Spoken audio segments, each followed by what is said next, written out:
What's up everybody, welcome to my channel and hope you guys are having a fantastic day. And if you guys are new to this channel, then be sure to like and subscribe and notification turned on so you guys can get notified when our future video. And let's start today's video without any further ado. So today's video topic is, what does pending mean on Snapchat? If you send a message to somebody and you have a bad internet connection or like a unstable internet connection or poor internet connection, then the snap would not be sent and it would be on pending.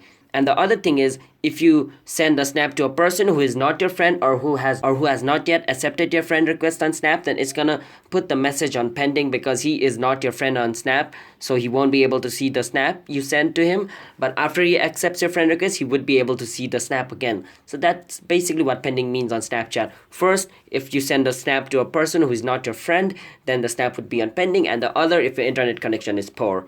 So that's what pending means on Snapchat. So if you guys found this video helpful, then be sure to like and subscribe with notification on, and share this video with your friends because it might help them as well. And comment down below if you have any questions related with this video. We will try to answer them in your comment and help you guys with it. So have a nice day everybody. Bye bye.